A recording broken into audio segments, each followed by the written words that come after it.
A garota passou a noite na casa da amiga, mas nenhuma delas poderia imaginar o quão terrível tudo terminaria.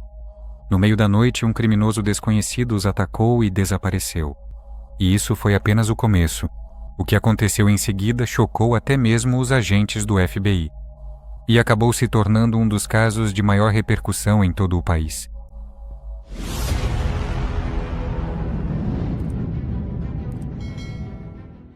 Amigos, depois de assistir, recomendo que você dê uma olhada no meu canal do Telegram, onde publico notícias interessantes sobre crimes diariamente. De todo o mundo, sem censura. O link está na descrição. Crystal Surles nasceu em 1989 no estado americano do Kansas. Ela tinha pais amorosos e 2 irmãs mais novas. Desde a infância, as meninas brigavam e discutiam constantemente. Crystal frequentemente tinha que cuidar delas quando os pais estavam no trabalho e as irmãs não gostavam que a menina mandasse nelas. No entanto, nos momentos difíceis, todas estavam prontas para ajudar umas às outras. Em 1999, quando Crystal tinha 10 anos, seus pais decidiram se mudar para o estado vizinho, para uma pequena cidade chamada Del Rio. Eles foram várias vezes até lá para procurar uma casa e durante uma dessas visitas conheceram a família Harris. Eles moravam praticamente em frente à casa que os pais de Crystal escolheram. A própria menina rapidamente fez amizade com Kathy Harris, de 13 anos, e mal podia esperar pela mudança para poder passar mais tempo com a amiga. A mudança estava planejada para o final do ano, e os pais de Crystal iam levando as coisas aos poucos. Aconteceu que eles deveriam terminar a mudança logo após o ano novo.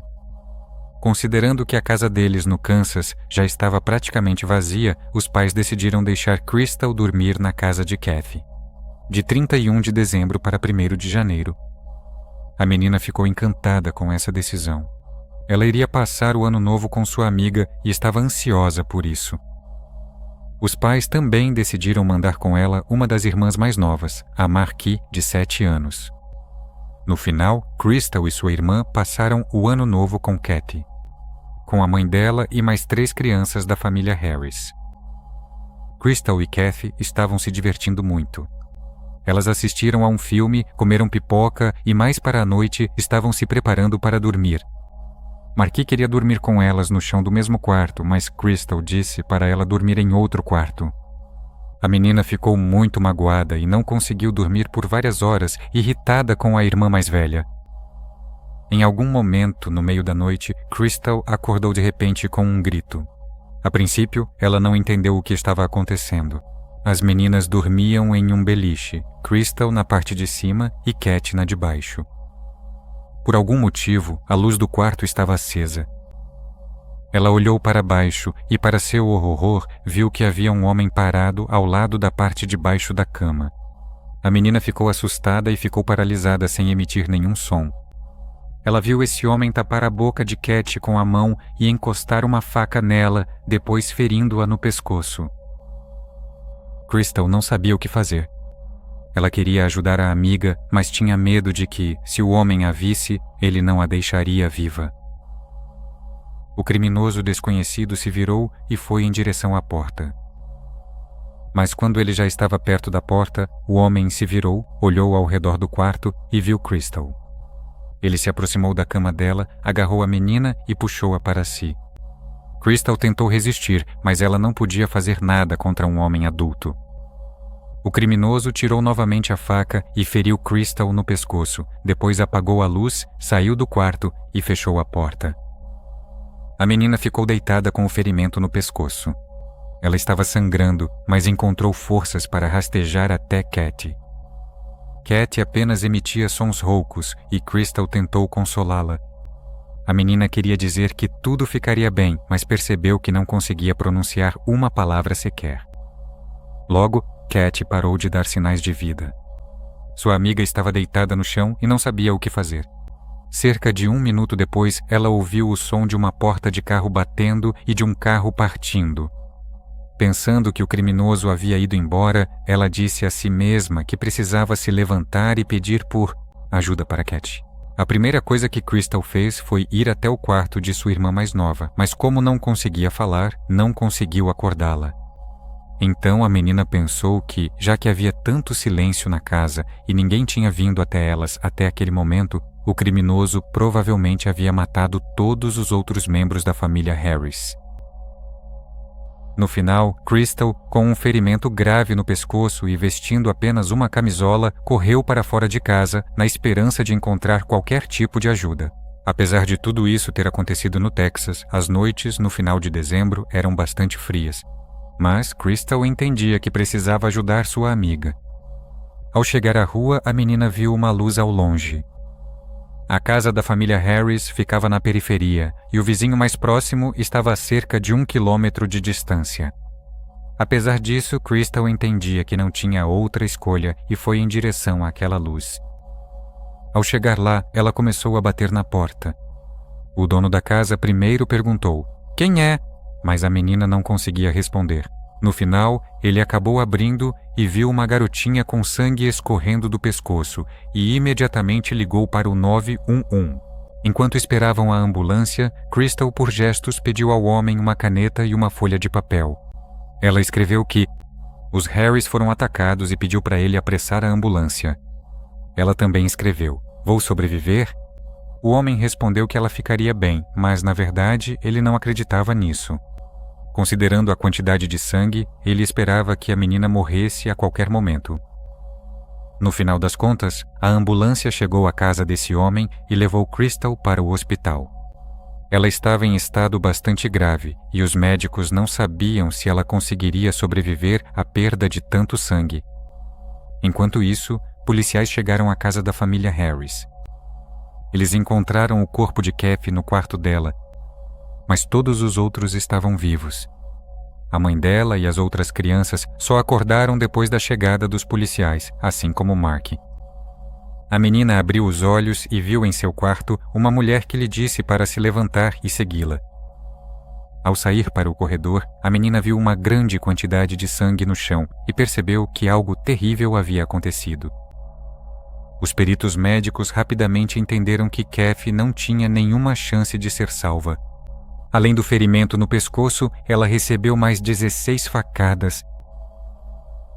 Enquanto isso, os médicos lutavam pela vida de Crystal. Eles precisavam transferi-la de helicóptero para outro hospital, mas para isso era necessária a autorização dos pais. De madrugada, eles ligaram para a mãe dela. A mulher, em estado de choque, deu a autorização e imediatamente foi para esse hospital em San Antônio. Logo após a chegada da menina, ela foi operada e conectada a um respirador artificial. Ela acordou algumas horas depois e, nesse momento, sua mãe já estava ao seu lado. Quando a menina recobrou a consciência, percebeu que podia falar novamente e imediatamente perguntou à mãe se estava tudo bem com a Kathy. A mulher não quis contar a verdade, temendo que a notícia da morte da amiga pudesse afetar negativamente a menina. No entanto, no final das contas, ela acabou tendo que contar. Ao saber que sua amiga estava morta, Crystal queria que a polícia pegasse aquele homem o mais rápido possível. Os investigadores, que todo esse tempo aguardavam até que a menina estivesse em condições de falar, pediram que ela contasse o que havia acontecido, chamaram um retratista policial e ele fez o retrato do suspeito com base na descrição de Crystal. Ela contou que o homem tinha cabelos longos e escuros e uma barba que cobria a maior parte do rosto. Além disso, ele tinha olhos escuros e malignos. Ao ver o resultado do trabalho do retratista, Crystal disse que o desenho era muito parecido com o assassino.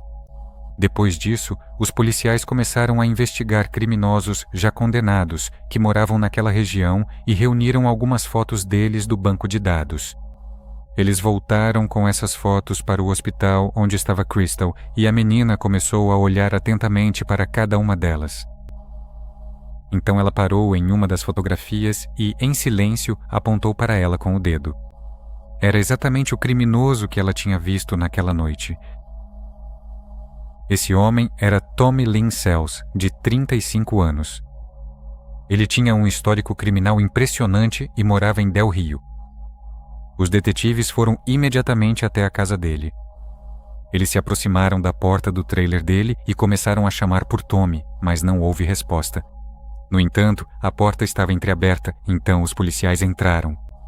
Eles encontraram o homem no quarto e ele disse calmamente: "Estou feliz que finalmente fui pego. Estou cansado de fazer isso." Quando colocaram as algemas nele, ele nem sequer perguntou por que estava sendo preso. E já no primeiro interrogatório, Tommy confessou tudo. Ele contou que naquela noite decidiu invadir aquela casa e encontrou uma janela que estava aberta. O homem entrou e percorreu todos os cômodos. Ele listou para os policiais todos que viu dormindo, mas Tommy escolheu justamente Kathy como vítima. O motivo era que ele conhecia a família dela e já havia notado aquela menina há muito tempo. Ele se aproximou dela, cortou sua roupa íntima com uma faca e tentou abusar dela, mas ela conseguiu se soltar e gritou. No entanto, o homem rapidamente a agarrou, tapou sua boca com a mão e a matou. Ao que tudo indica, o grito dela não foi alto o suficiente para ser ouvido. Por ninguém, além de Crystal, por isso mais ninguém acordou. Tommy já estava prestes a ir embora, mas no último momento viu Crystal e decidiu se livrar dela também. Ele a feriu no pescoço, saiu da casa e foi embora, achando que a segunda menina também estava morta. O homem até concordou em ir com os policiais até a casa dos Harris e mostrar exatamente como cometeu esse crime. Ele contava tudo a eles com um sorriso no rosto e os detetives tiveram a impressão de que Tommy realmente se orgulhava do que havia feito. No entanto, os policiais sabiam que esse não era o seu primeiro crime. Na maioria das vezes, ele era preso por pequenos crimes como furtos, brigas e dirigir embriagado. Mas certa vez ele violentou uma mulher, pelo que foi condenado a 4 anos de prisão. Mas, apesar de tudo isso, os investigadores começaram a formar a opinião de que Tommy poderia estar envolvido em outros crimes graves. A maneira como ele agiu com tanta calma, ele entrou sorrateiramente na casa de outra pessoa, cometeu um assassinato e saiu sem acordar ninguém além de Crystal, o que levava os policiais a pensar que ele já poderia ter feito algo parecido antes. Mal começaram a suspeitar dele em outros crimes, Tommy de repente surpreendeu os detetives. No caminho de volta da casa dos Harris, sentado no carro da polícia, ele disse: "Acho que vocês também querem saber sobre outros casos." Após essas palavras, os policiais começaram a interrogar Tommy, sem nem imaginar que as conversas com ele se estenderiam por vários meses. Primeiro, o homem contou sobre sua infância difícil. Ele cresceu em uma família numerosa, sem pai. E sua mãe não conseguia dar conta de criar todos os filhos. Quando ele ainda não tinha 2 anos, Tommy e sua irmã gêmea foram diagnosticados ao mesmo tempo com uma doença grave. A menina faleceu, mas ele sobreviveu. Desde a mais tenra infância, Tommy começou a levar uma vida problemática. Ele começou a beber aos 7 anos, praticamente não ia à escola e passou a cometer pequenos furtos. Quando ele tinha 8 anos, o vizinho, Tommy, abusou dele e depois isso continuou, ainda por algum tempo. Além disso, ele começou a se comportar de forma agressiva e até estranha. Quando ele tinha 10 anos, tirou a roupa e entrou na cama da própria mãe, tentando abusar dela. Isso foi a gota d'água para sua família. Eles simplesmente foram embora, deixando Tommy sozinho. Desde então, ele continuou levando uma vida antissocial, cometendo pequenos crimes e sobrevivendo de furtos. Depois, o homem contou que ele cometeu seu primeiro assassinato em 1979, aos 15 anos de idade. Naquela ocasião, ele invadiu a casa de um homem desconhecido e o matou a tiros. Desde então, esse caso permaneceu sem solução e nos documentos policiais havia menção a uma pessoa parecida com Tommy, vista por testemunhas perto da casa. Desde então, Tommy viajou por todo o país, morando em diferentes estados. Ao todo, durante vários meses de conversas com os detetives, ele confessou a eles mais de 70 assassinatos. Os policiais verificavam cada uma de suas histórias, mas logo perceberam que Tommy podia estar exagerando bastante o número de seus crimes. O problema era que, em muitos casos, os investigadores não conseguiam estabelecer sua ligação com esses assassinatos. Ou então, ao contrário, eles encontravam provas e fatos que contradiziam os depoimentos de Tommy. No final, os policiais concluíram que o homem simplesmente assumia a responsabilidade por crimes cometidos por outras pessoas e seus motivos pareciam bastante óbvios para eles. Muito provavelmente, Tommy estava aproveitando a atenção que recebeu após a prisão. Todos os interrogatórios eram realizados na presença de um jornalista que divulgava seus relatos na mídia. O próprio Tommy descrevia os crimes com evidente prazer e orgulho. No final, os detetives concluíram que ele simplesmente estava disposto a assumir a responsabilidade por qualquer assassinato, desde que isso atraísse ainda mais atenção para ele. Mas isso dizia respeito apenas a algumas confissões. Além dessas, a polícia conseguiu confirmar seu envolvimento em 22 assassinatos. E após o depoimento de Tommy, eles tinham certeza de que esses crimes foram cometidos por ele. Além disso, havia muitos casos controversos em que os detetives não podiam ter 100% de certeza sobre seu envolvimento. Assim, os policiais tinham certeza de que Tommy matou pelo menos 22 pessoas, mas além de suas confissões, eles não tinham absolutamente nenhuma prova física para acusá-lo. Eles também acreditavam que o homem quase certamente estava por trás de uma série de outros assassinatos. Mas nesses casos, eles não conseguiam confirmar seu envolvimento nem mesmo em teoria. Em algum momento, eles até começaram a pensar que nem mesmo o próprio Tommy se lembrava de todos os assassinatos que cometeu. Além de estar constantemente bêbado, o homem também usava drogas ilícitas potentes. Como resultado, ele podia simplesmente esquecer alguns crimes ou confundir certos fatos. Em 1999, além do assassinato de Kathy Harris e do ataque a Crystal, o homem confessou outro assassinato. Mais 4 pessoas, 3 das quais eram crianças. Mas como os policiais não conseguiram encontrar nenhuma prova convincente da culpa de Tommy, eles, no final das contas, tiveram que encaminhar o caso dele ao tribunal apenas por 2 crimes: o assassinato de Kathy e o ataque a Crystal. O julgamento começou em meados de 2000, 6 meses após sua prisão. O promotor afirmou que pretende pedir a pena de morte. E Crystal, que a essa altura já estava quase completamente recuperada, aguardava ansiosamente a oportunidade de testemunhar contra o assassino, os amigos dela. Quando esse momento chegou, Tommy pediu para ser escoltado para fora do tribunal. Mas a garota insistiu que ele estivesse presente em cada palavra que ela dissesse. Crystal contou em detalhes todas as ações do criminoso, naquela noite, olhando nos olhos dele.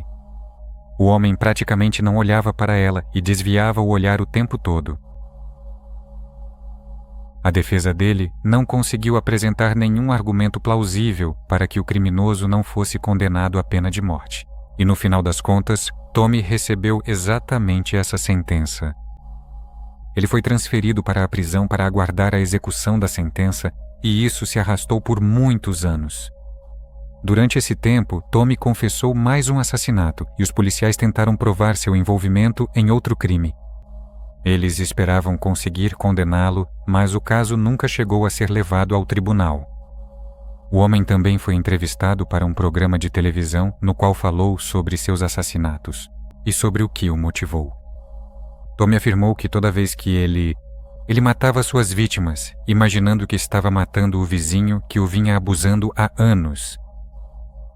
O homem também acrescentou que nunca sentiu pena e acreditava que, ao cometer esses crimes, estava libertando as almas de suas vítimas.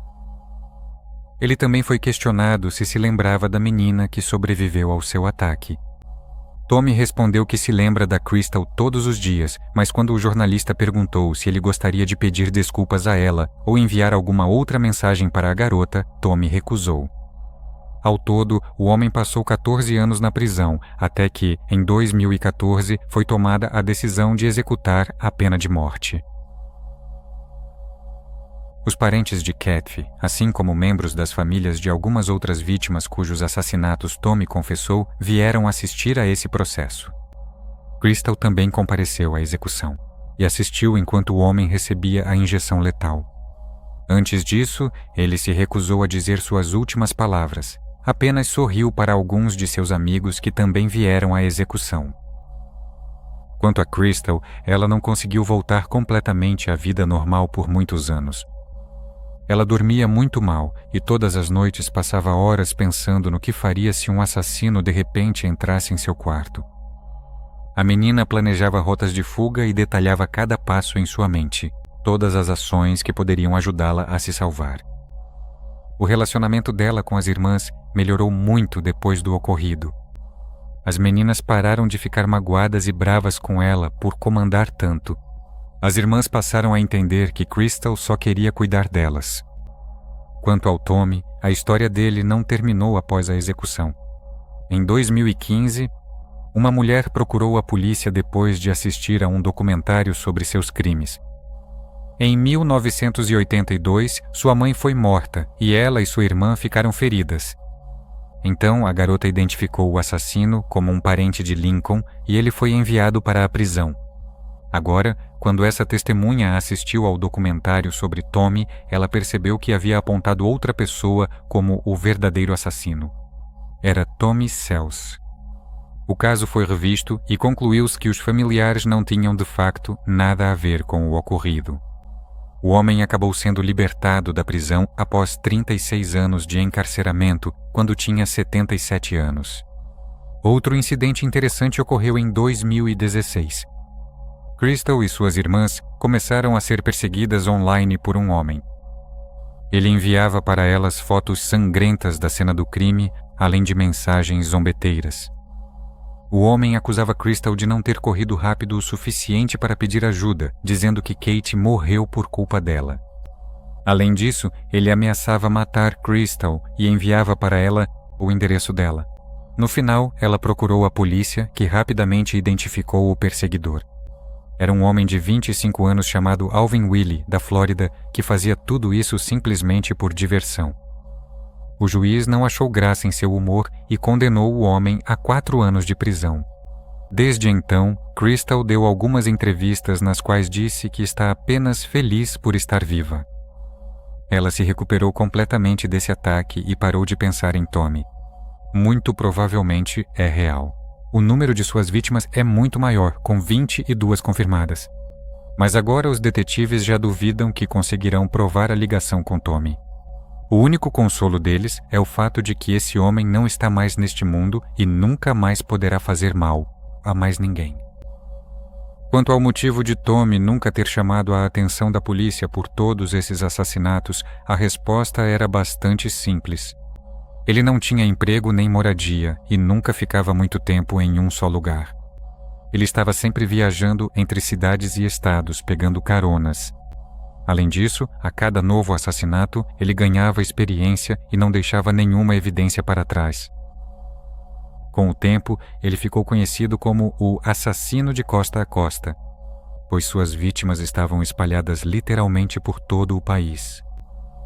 Compartilhe sua opinião sobre essa história nos comentários e não se esqueça de deixar um like neste vídeo se você gostou. Também recomendo que você se inscreva no nosso canal do Telegram, onde publicamos diariamente as notícias criminais mais interessantes. Do mundo todo, sem censura. Obrigado por assistir